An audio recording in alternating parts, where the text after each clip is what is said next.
getting there, right? So, Jennifer, we're ready for the next Pardon me for just getting really interview. quick. Okay, yes, that's important. Okay, so we had an interview last time with Don Meridor, the former Deputy Prime Minister of Israel, and we have two more coming. Oh my God. Many of you know of the Israeli writer, novelist Amos Oz.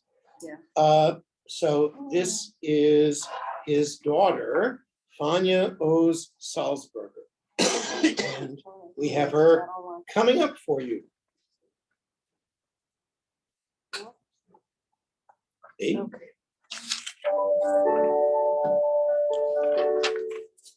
Professor Salzberger, thank you for being here. Lovely being here with you, Tal, and at the Hartman Institute. Let me start by asking you if when you were growing up, you had a vision for Israel, what you imagined Israel could be. As you may know, I am a kibbutz girl. I was born and bred a kibbutznik and lived there until the ripe age of 21. So I was part of utopia. I was a child of the dream. And of course, we expected the world to become increasingly more humane, more social democrat, and the rest of Israel to become one big and happy kibbutz. This did not happen, perhaps fortunately so.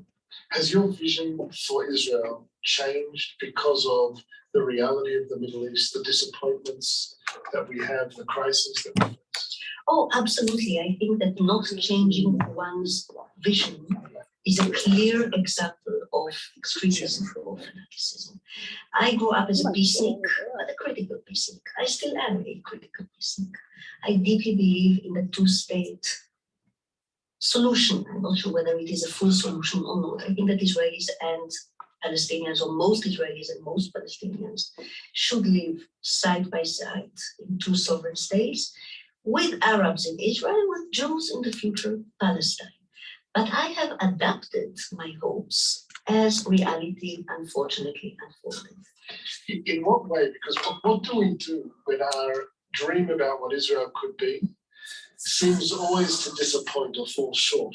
When reality and the vision feel like there's such a bridge between them, perhaps there is no bridge and we can't even connect the two. What do you do with that sense? Let me quote my co-author. We authored the book together recently. My father, Amos Oz, and I wrote Jews and Words. We should perhaps get back to that book shortly.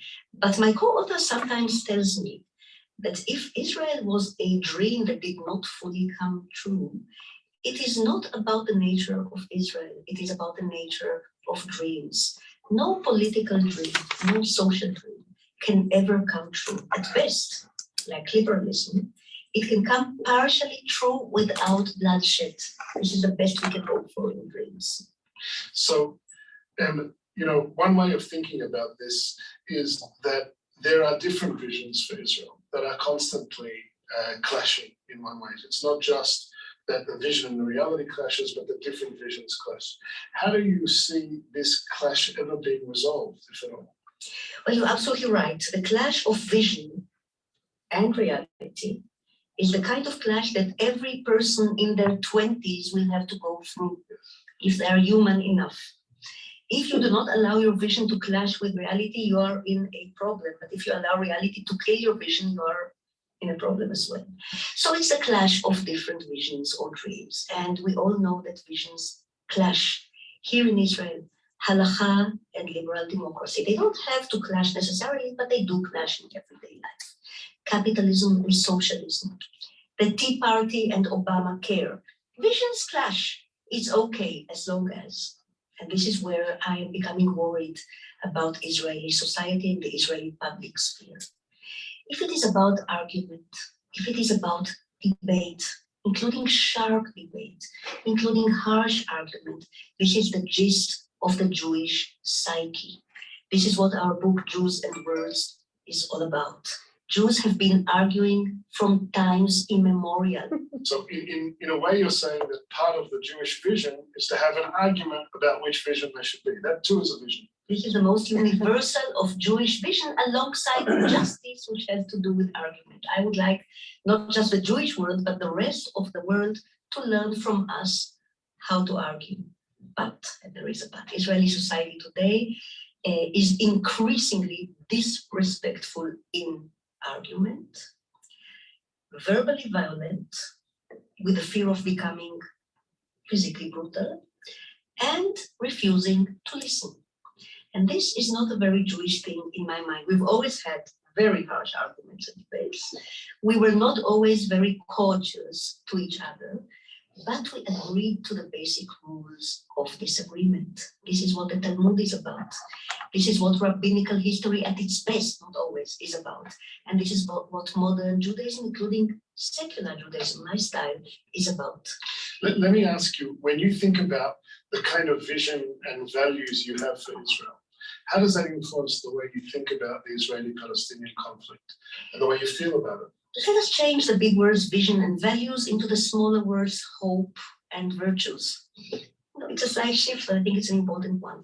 I don't have a big vision for the Middle East because the Middle East is collapsing in front of our very eyes. It would be totally wrong to throw high hopes into the air. I have some small hopes. One of my small hopes is that the Israeli-Palestinian situation, which has bled for over 100 years now, would eventually be able to offer some kind of a model, a matrix, a flag for the rest of the Middle East. And we can only do that, in my mind, with two neighboring peaceful sovereignties based on a difficult compromise. And it will be a very painful compromise.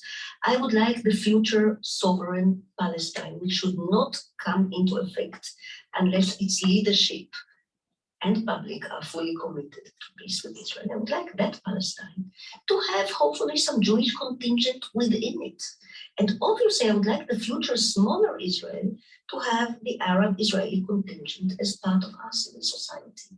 This is, in my view, within the range of the doable today, or at least the hopable. You know, this series is entitled Jewish Values in the Israeli-Palestinian Conflict.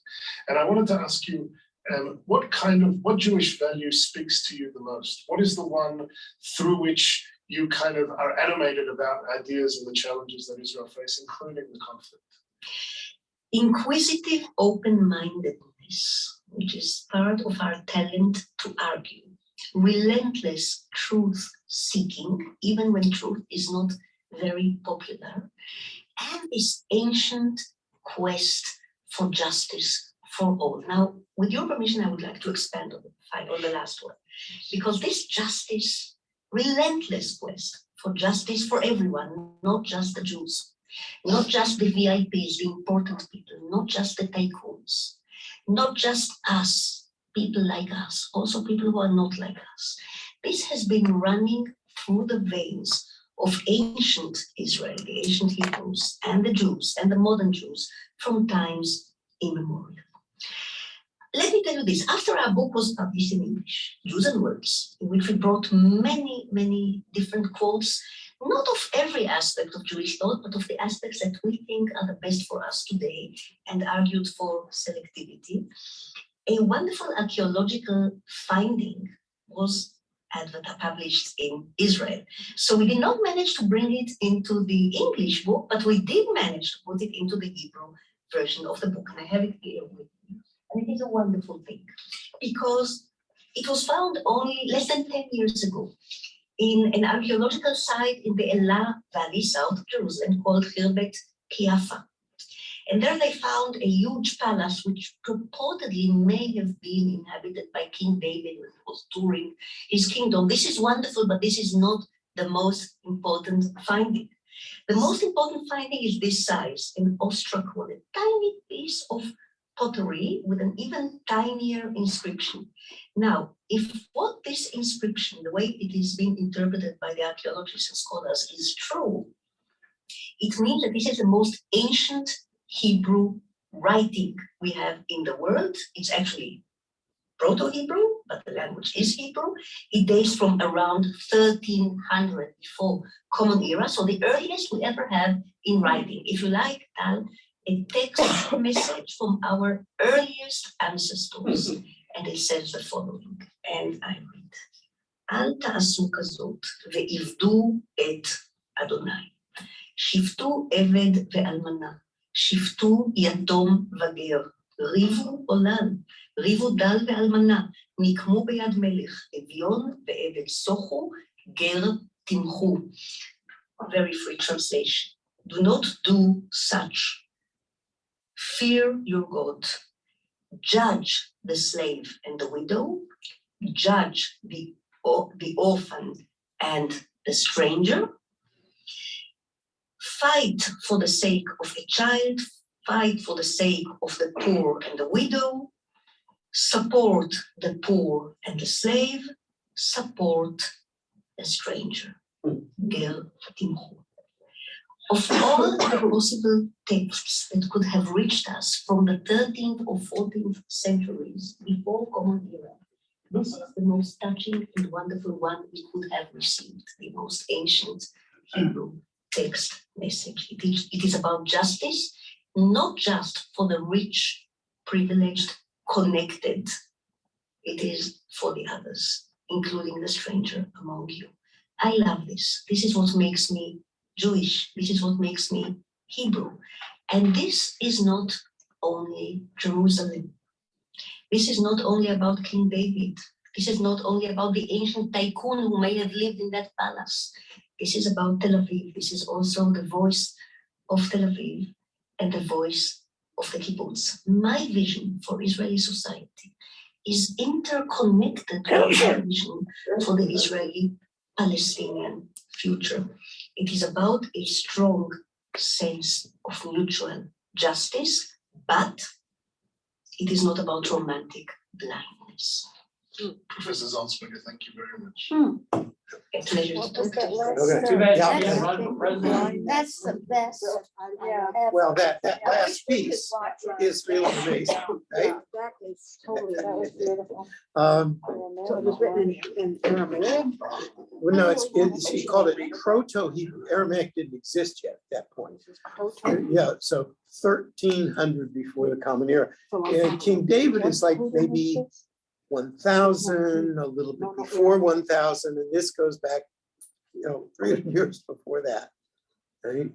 So, yeah, that's very powerful. Right? So why did she say like this was Tel Aviv and That is that where they found it somewhere around there? no, it was found just south of Jerusalem, Right. but it's a message for Tel Aviv. It's a message for all Israelis, right? And that's for her at least, and for me, I guess that's the beauty of it. That you get this text message from our ancestors. Yeah, I missed her name. her name is Fania Oz Salzberger, the daughter of Amos Oz, the Israeli novelist. Oh, Yeah. I tried. to- He's not simple.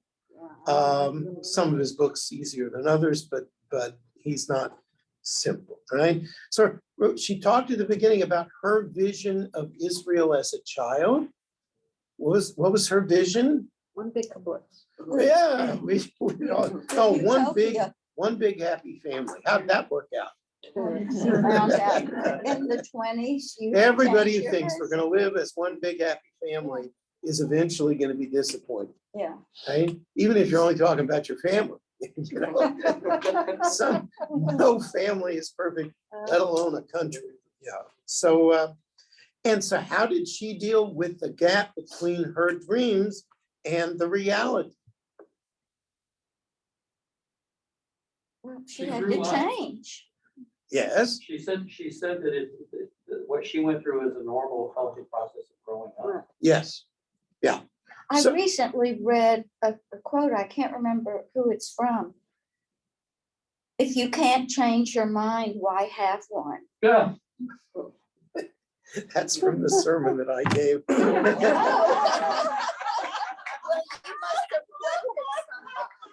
Did you quote somebody or did you make that? Yes, and I can't remember his name now, but this was a guy who died like 2 weeks before I'd given the sermon. French philosopher and writer, and he died, Edward Faro, something like that. I don't know. I'll have to go back and look it up, but that's, maybe that's where you heard it. Yeah, because that was the line that I took from him. I loved it. Yeah, I did too. I got a whole sermon out of it, so it was great. Yeah, Jerry. So is she advocating the kibbutzim method more than No, the private? No, no, she's she saying said, that's what "Thank she grew up goodness." with, Well, Yeah, yeah.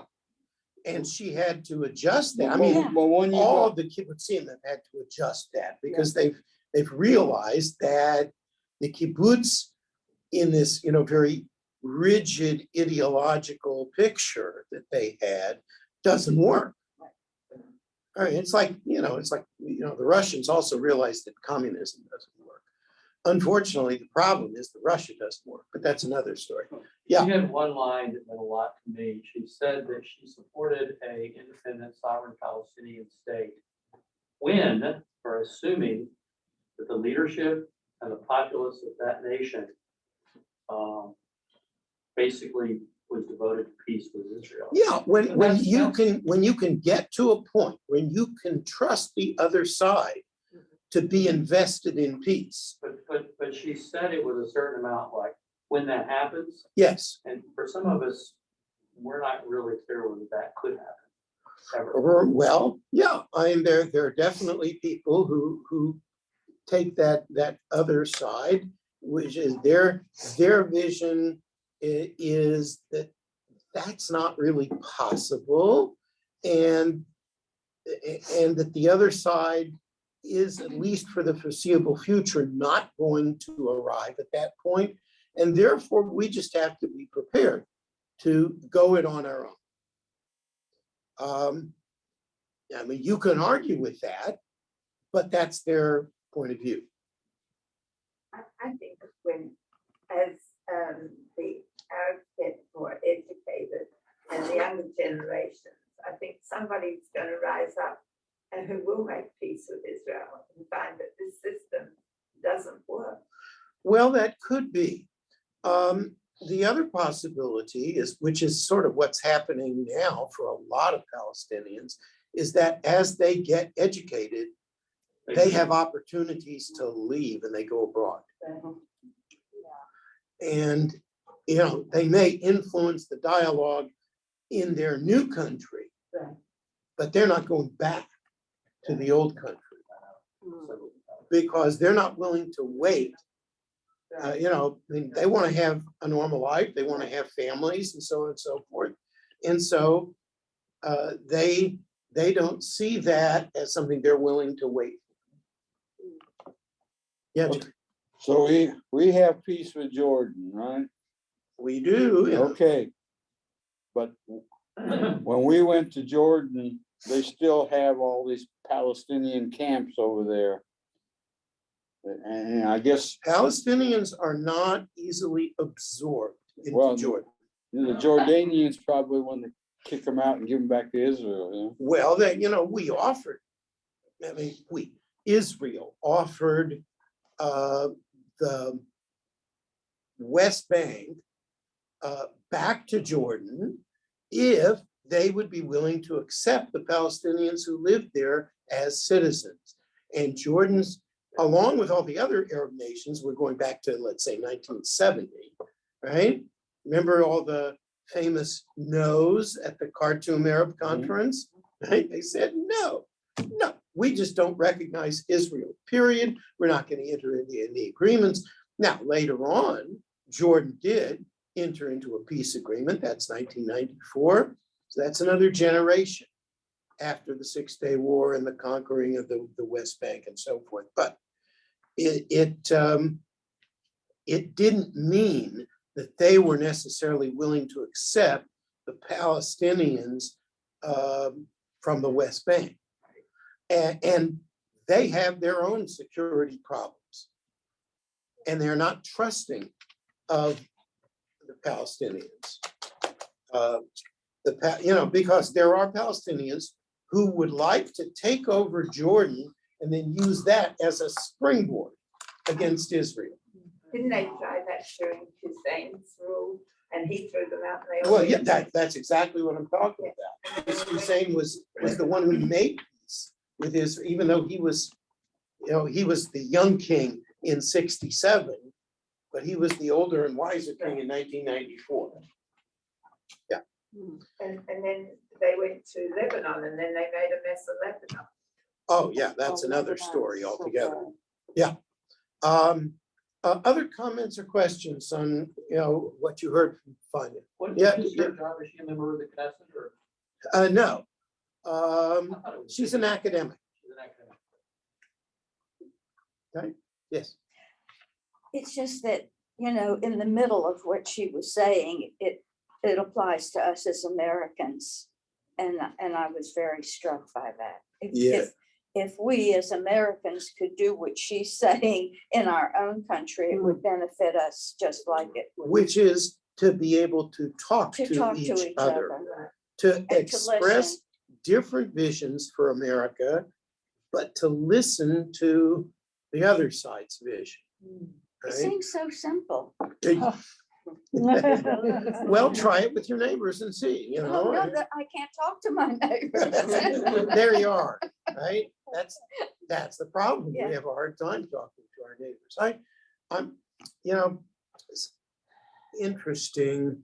I got a note from somebody on the other side. I don't want to get into details, but I publicly expressed myself on one issue, and this guy from the other side wrote me a note. And he said, it'd be nice if we could work together for certain things. So I sent him a note back. I mean, I haven't mailed it yet, but it's ready to go in the mail. And I said, why don't we have lunch? Why don't we talk about our visions? And let's see what we could work together. To be determined if that's going to happen, right? But We'll expect a report. and you might get one and you might not, but So if it's bad news, I don't want to give it to you. Because there's enough bad news around. Was the topic Israel or was it something? No, it's more local stuff. But, again, this is where, the problem of people talking about different visions in Israel is really the same problem that we have with our neighbors here. So thank you for bringing that up. Other comments or questions before we go to the next piece? All right, then. This is from former Knesset, I think she's a former Knesset member now, Ruth Calderon. Also an author of a widely read book here in this country. Former Knesset. Ruth, thank you for being with us. Thank you. Ruth, tell me first, when you were growing up, what was the Israel you thought would be? What were your hopes for Israel? What did you think it was meant to fulfill? I was very enchanted by the trips in the land. I loved all these tours that we took, and I walked all by myself and knowing the names of the flowers and the birds and all the mountains. There was a stage that I was very much into that, and it had to do with both my parents who were not born here, and our wish to feel at home here and to feel that we're going back to our moledet, our homeland. But really we didn't. My mother had a very strong German accent and my father had a very strong Bulgarian accent. And when I used to go to the Scouts or when I went to the army, they didn't know what's happening to me. It didn't happen to them. So we are first generations that are playing as if we've been here for a century. And I want to explore this with you a little bit. This idea that the role of Israel is for Jews to feel at home without us having to try too hard to feel at home. Do you think Israel has fulfilled that mission for the Jewish people? Sometimes too much so, and sometimes not enough. I mean, we are 60 something. In order to feel that you are in your homeland, you do need 3-4 generations. And I think we need the modesty of coming back to our land. I do feel that the Bible was here, and I feel it's so precious, the fact that I speak the language that I read in the Talmud and I read in the Bible. It's a very big deal, and it's a gift that my parents gave me. But sometimes feeling too much that we own this place, I feel that is ruining the delicate relationship between the person and the place that we live in. The other thing that, again, that is a gift from my home and that I thought Israel would be full of is the fact that I was born in a mixed marriage between Sephardi and Ashkenazi Jews, and I thought that all of Israel is this, the spaghetti bowls flowing around and the different grandmothers reading different Pesach Seders and all this happening. And what I am afraid that I'm finding is that the communities are closing themselves and there's not enough richness of meeting each other. There is a possibility in this Jewish melting pot. That is today not politically correct and everybody is keeping their own identity, but still when you clash and when you meet other communities, there's so much culture to be found, to be written, to have movies, to have amazing television, and not enough of that is done, not enough knowing where we came from, and not enough enjoying the fact that we are different. Is it possible for two peoples to feel at home in the same land with the same narratives coexisting in some way, in your mind? Yes, I think it's possible. I think that in families, you share a space and every person is allowed to feel at home in the same shared space. You don't need a kitchen for each one of the kids. We don't need a different, we can share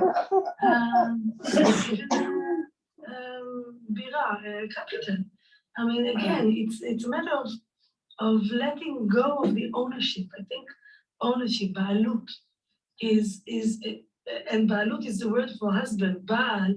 It's a sin to be too strong in owning someone else. We don't own. So paradoxically, your feeling of home in your description of it requires you not to feel like you completely own the place that is your home.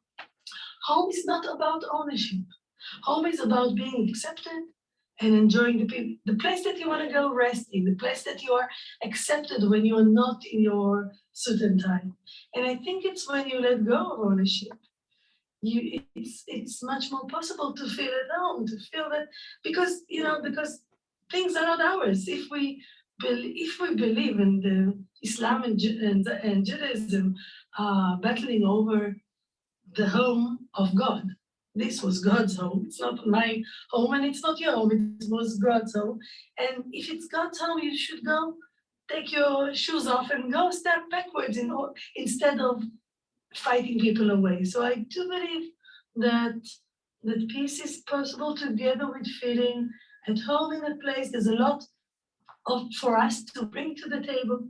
I believe that there's a whole beauty that Jews coming back to the land of Israel can bring. But the coming in should be with politeness. Okay, let me ask, so you have this image of Israel, a very sophisticated image of home and belonging with limited ownership in a way that is a home for someone else. That's a very polite way of describing it. Another Israeli would say you have a complete naive, unrealistic image. I'm trying to channel your voice. But in some ways, everybody's image of Israel disappoints them to some degree. How do you deal with the distance between the Israel you hope for and the Israel we have? Disappointment is part of adult life. I mean, I'm disappointed daily by myself or what you hope things will be and then you come and see them. But the moment of disappointment is also a very rich moment of the possibility to change and let go of the image and find what really is here. Change is still possible? It must be possible. I'm an educator because I believe that people change and because I believe people are good. And yes, I believe it's still possible. It's not easy Maybe we need many more women around the table. But it is possible. What do you say to North American Jews in particular, who had an image of Israel at peace with its neighbors, an image of Israel kind of finally resolving its conflict, and it feels so far away today that a reaction could be, you know what, it's not worth the effort anymore, I'm opting out. What would you say to them? I think America and American Jews are a big force in the world. And if they come into the conversation, I think Israel and I would be happy to give them much more of a voice, to say what they think and to influence what's happening here. Yes, and it's not only about Palestinians and Israelis, it's about how to be a Jew in Israel. I need their voice, I need their support. I believe in them. Thank you very much. Thank you. That surprised me. How so? Well, I mean, my attitude is I'm interested and I want to support Israel, but I don't live there and I really don't have a right to try to dictate any of their She politics. very carefully used the word influence. I agree with you, but she used the word influence. And that doesn't mean, I thought you would substitute certainly doesn't money. mean control. Oh, yeah, right. I agree with you there, yeah. Yeah. Other reactions? The politeness. Yeah, that's a big value for her, isn't it? But You- the Israelis are not polite to each other. And if you speak Hebrew, they're not polite to you. But if you speak English, it's like receiving the stranger, the Kabbalah. Yeah, they're much more polite then. Yeah. Yeah, Jerry? Well, we have before, we've had the Obama administration trying to change elections and things like that.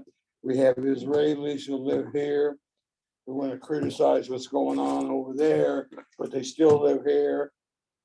And I find some of these opinions are not acceptable. You can't tell somebody what to do if you're not there all the time. Well, I don't know. I mean, you can have an opinion Yeah, about what's going on. yeah.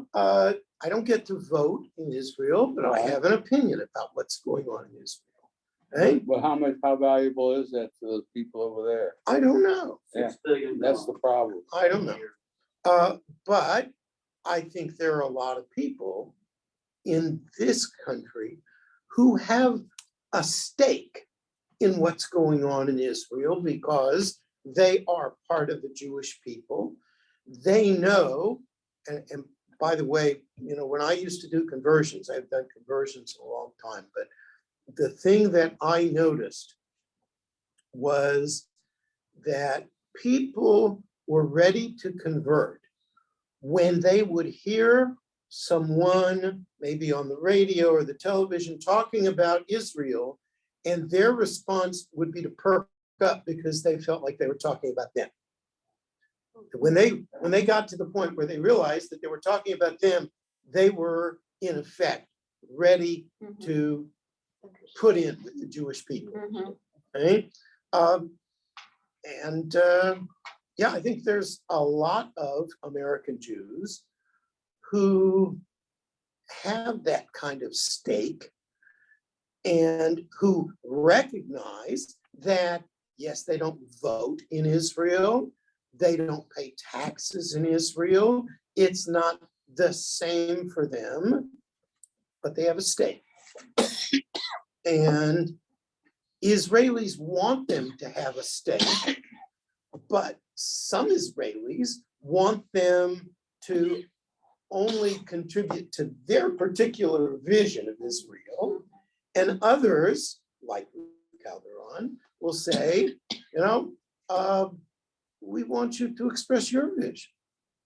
That's valuable to us too, right? And, maybe we'll forge a different vision together. And the more of a vision and the more of a stake you have in Israel, the more likely you are to be part of the game and even to live in Israel. what else? What are some of the advantages and disadvantages of feeling at home in the land of Israel for the Jewish people today? And she talked an awful lot about what it meant to be at home there. I always feel it when I go there. What does that mean? It's a comfort. It's a Yeah, comfort. that you're among your own people. Yeah, like she said, home is where you're accepted when you don't have on your suit and tie. And that's Israel. Mm-hmm, mm-hmm. And hardly anyone wears a suit and tie in Yeah. Israel anyways. It's It much was more- a metaphor. Yeah, I mean, you go to weddings, it's not like that. Yeah, When I listen to other Israelis talk about it, they mention language, they mention holidays, they mention the Shabbat cycle, they mention where to buy food. You don't think about keeping kosher in Jerusalem. You just go to restaurants and you assume that the meat's kosher. that's not always, not Well, always. there's an infusion of Jewish culture. Yeah. That you don't, it becomes the air that you breathe rather than the oxygen that you need here. Yeah, It's very, it's absorbed. The experience is intuitive of Yeah. being Jewish in Israel, whereas here you have to try to do it. even people who don't observe the holidays in Right. Israel, Still observe the holiday. they still have the holidays. It's, I mean, for someone, for many American Jews, it's like, what is Sukkot? Or what is Shavuot, right? But for Israelis, oh, yeah, that's the holiday. I don't really observe it, but, that's our holiday. It's part of our thing, right? So, I mean, and, the range of observance is like from -10 to plus 120, right? But it's, it's still around the same things, the same holidays, the same issues, the same culture. But you don't have to think about it there. I'm going to be Jewish today. Here, I'm going to be Jewish and go to class. But, Mhm. but so much of our lives outside this building Doesn't Not include that Jewish. stuff. doesn't That's right. include that stuff. That's right. Yeah. Jerry. When you go to Israel on Shabbos, there's still taxi cabs, everything is going on there. And of course, there's restaurants that are open on Shabbos that are not kosher and all this kind of thing. And That's how you know they're not kosher. because they're open on Shabbos. Try to find a restaurant in Jerusalem that's open on Shabbos. There is. Yeah, I've well, seen a lot of them. yeah. But then again, most places, I mean, the hotels are trying to cater to, or, with the elevators and all this stuff. It's different on Shabbos. I mean, you don't see all the cars and all that. Yeah, So it there's is still a big it's a whole influence. different country. It's a Right. whole different culture. And, I mean, there's a saying in Israel that says, Jerusalem prays, Tel Aviv plays, Haifa works. You have very different cultures just within Israel, and yet they're all Jewish. Okay, so we have just over 15 minutes left, and I want to go into the texts for this unit in your booklets. This is on page 16 of your booklets, which really go back to the visions for Israel that we talked about last time. So for instance, text number, the first few texts are about the Israel of Messianic Universalist Utopianism. Okay, so here's the piece number 1 from Martin Buber.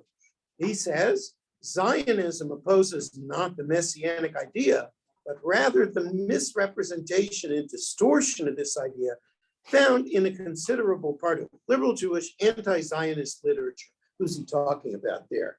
J Street.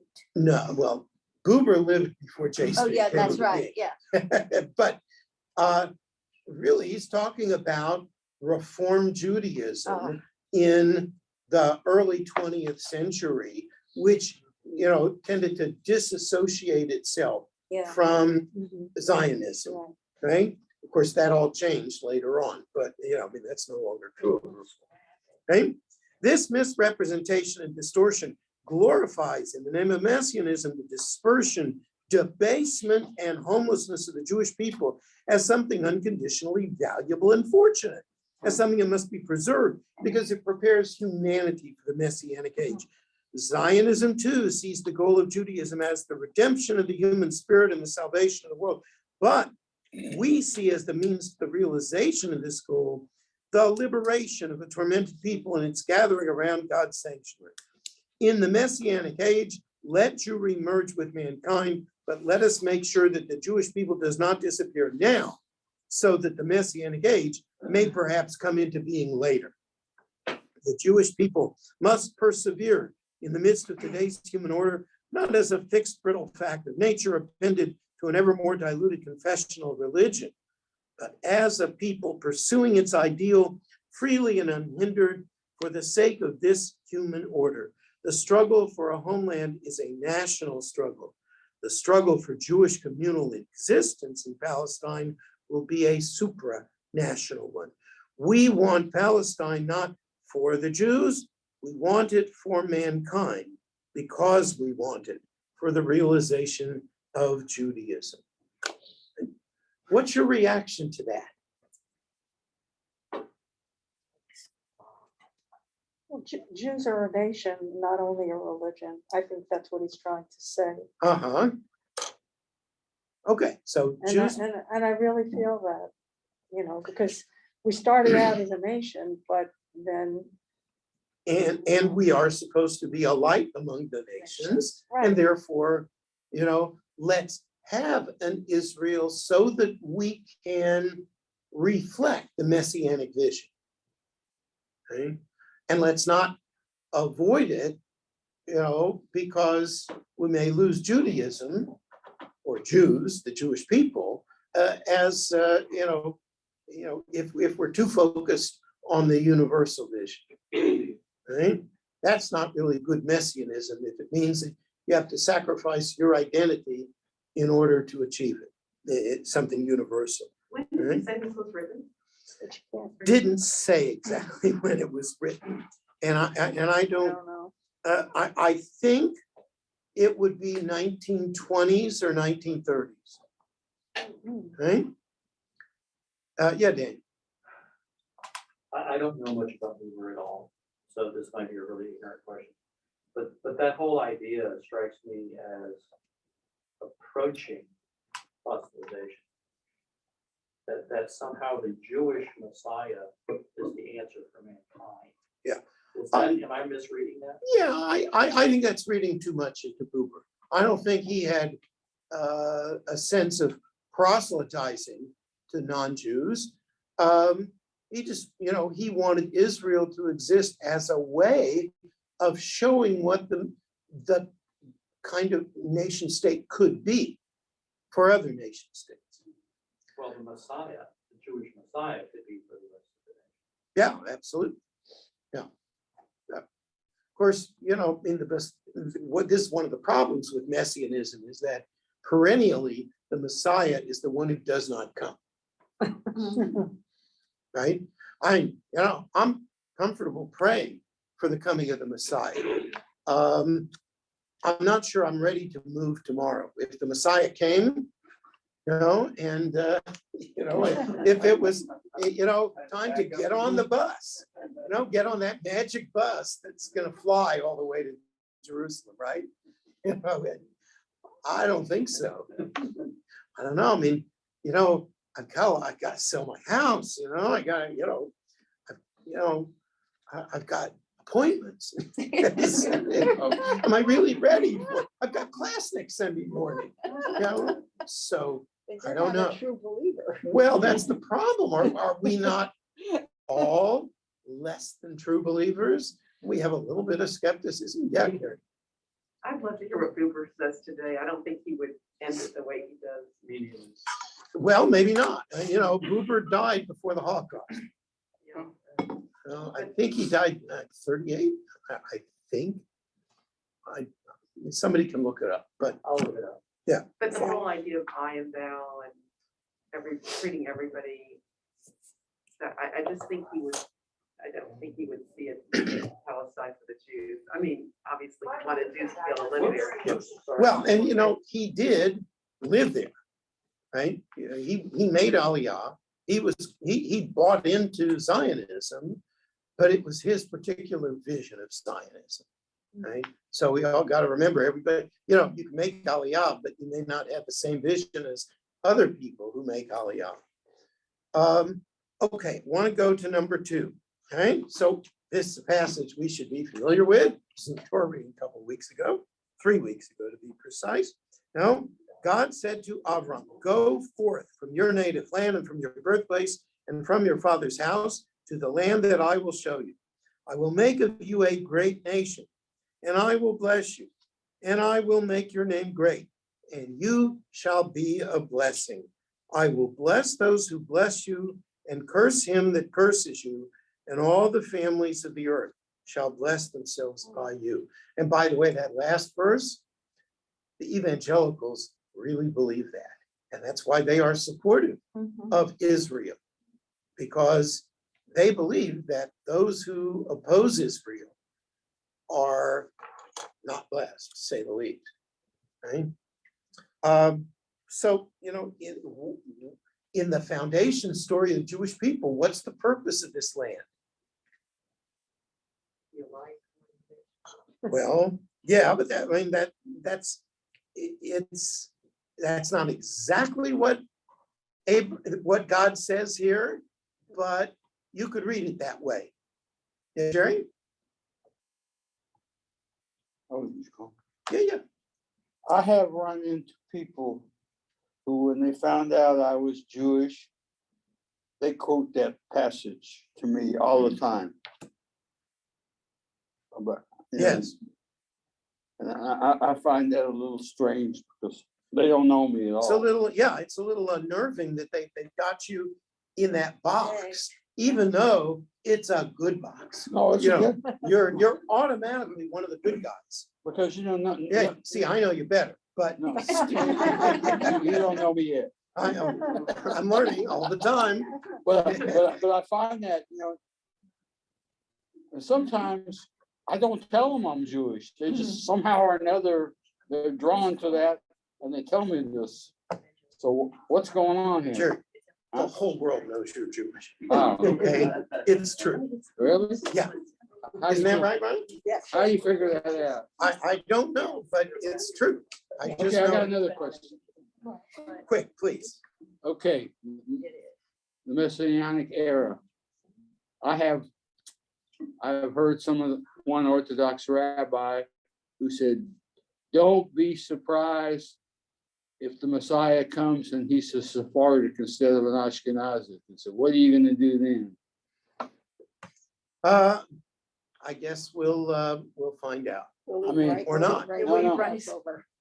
I mean, because there are some subtle differences. Well, yeah, I mean, everybody's vision of the Messiah is different, right? I start with the Christians, okay, but still, right? Right. Our vision of the Messiah, Martin Buber's vision of the Messiah is probably a lot different from my own. Right.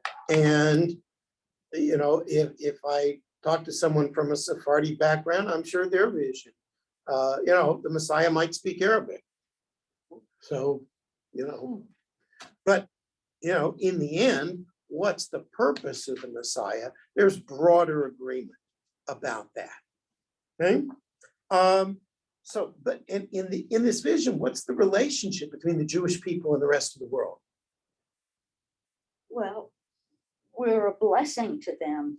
We're something good for them to look up to. Yes. Now, I know a lot of Jews who are really troubled by that because that sets up a double standard, right? So, okay, are you comfortable with having a higher standard? Yeah, maybe. It's uncomfortable, but you ask, what was our mission going to Israel? I mean, the Jews. And in Exodus, it's to conquer the land.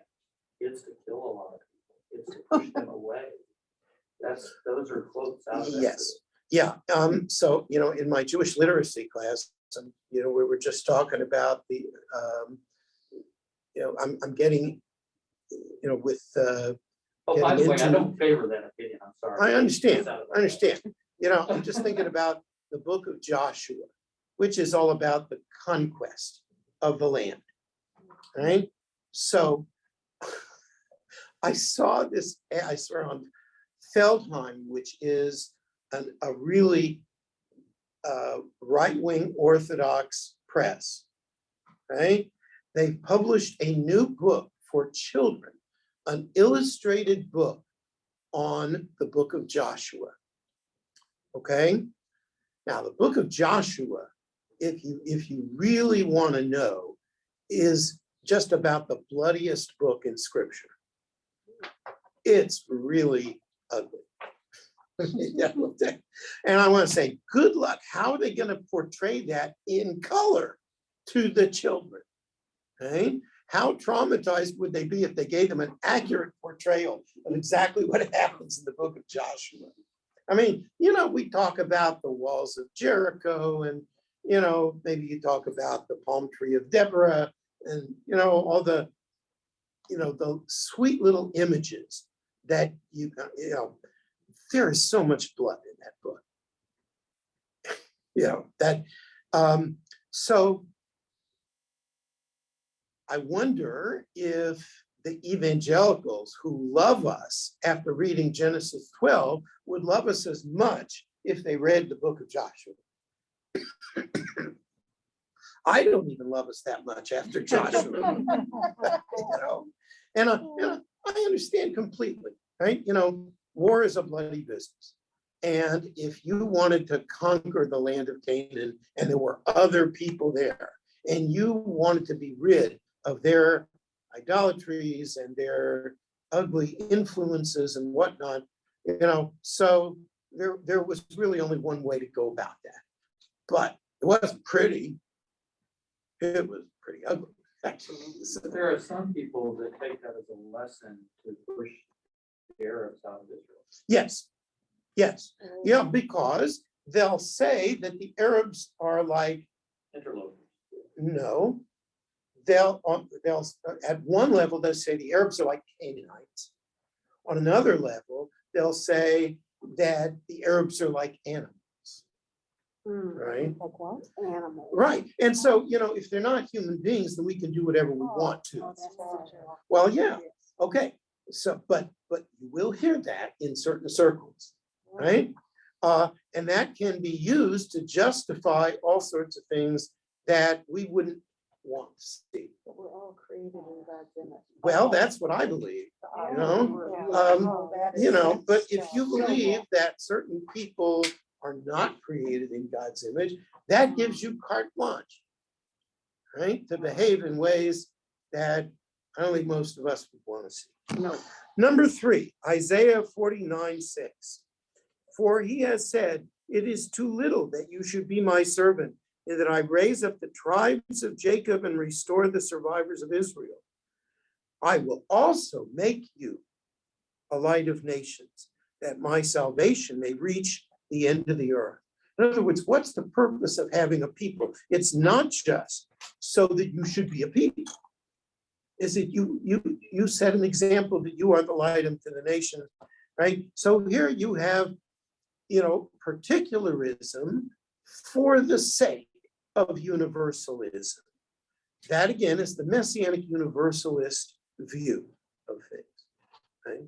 Now, what does it mean to be a light unto the nations? I'm not sure. Set a good example. Justice and Justice, set a good example, right? How are we doing on that? Not too bad. I disagree. I think Israel has shown the world that in a very short period of time, they've claimed the land, they've educated the populace, they've made amazing discoveries, that is help benefit Yeah, mankind. so there are a lot of good things that are going on, Yes. even though you can point to the exceptions, right? Nobody's perfect.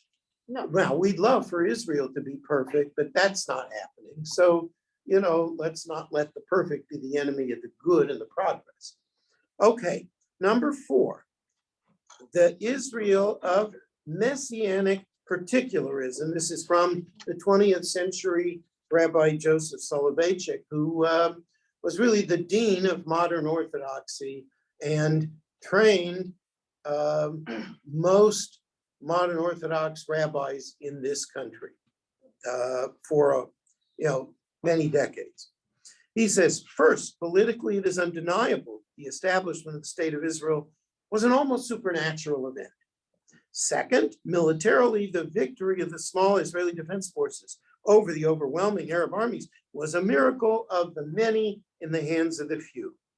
Third, theologically, the supersessionist claims of Christian theologians that God rescinded the rights of the Jewish people to the land of Israel, and that all the biblical promises regarding Zion and Jerusalem refer in truth to Christianity and the Christian church have been proven false by the establishment of the state of Israel. Let me inject here parenthetically, right? I have known a lot of clergymen who I would not describe as anti-Semitic. They were friendly to Jews personally, but they were not friendly to Israel because their vision was contrary to that which allowed for a resurrection of a Jewish commonwealth, right? Now, because their denomination had taught that, the biblical promises were canceled. Why? Because of God, because of Jesus. Okay, now a new covenant, right? Therefore, the old covenant is dead, right? And therefore, you don't get to have a Jewish state. And so, when the Jewish state was created, there were a large number of Christians who sort of had to rework how that could happen. And some of them didn't do it, right? And so you still see this, not on the lay level and not even among all the clergy of certain denominations, like, for instance, UCC. Okay, UCC, every so often, United Church of Christ, they occasionally come out with these statements that are anti-Israel. Right? All of these statements, they don't start at the ground level. They're not from the base. They're from the ideologues who are at the top level of the movement. And how do you get to be at the top level of a movement? You get it in part by being an ideologue and by being really committed to the ideology of that particular sect. It's like, conservative rabbis is a wide range of people. But if you're at the top, the range is more narrow. You may accept the fact that it's a big tent, but you tend to have a more narrow vision if you're at the top of the movement. That's changing some today, has not changed, in my judgment, in a lot of Christian sects. Is that part of what fuels anti-Semitism today in this country? Is that thing? It can. I honestly think that that's not what they're trying to do. But on some level, it is anti-Semitic to say that God has canceled his covenant with you, and therefore you don't get to have a state like anybody else. Even if they don't intend it, that's not necessarily how they're following. Even though they don't hear it. intend it that way. And the Presbyterians with the BDS. Yes, Presbyterians also. And by the way, these are both very declining sects. And therefore, the ideologues at the top have much more power. And the churches have split So the off. churches split off. Okay. So continuing the Soloveitchik. Fourth, in the hearts of our troubled and assimilated youths, the perceived divine concealment during the Holocaust caused great confusion among our people, and in particular among our youth. Increased assimilation ensued. The rebirth of Israel has stemmed the flow of assimilation, and many are reconnecting through the state of Israel and its achievements. I mean, remember, this was written in the early years of Israel. Okay? The fifth, that for the first time since our exile, divine providence is teaching our enemies that Jewish blood is not free. The sixth, that every Jew who yearns to escape from persecution in enemy lands knows that he can find a safe refuge in his ancestral land. Right? So, Zionism has all these different effects, right? Which are particular to Judaism. Right? And that's a different vision from this universalist picture. Okay, we have to stop here now. We'll finish this next time and start on Unit 4. Right?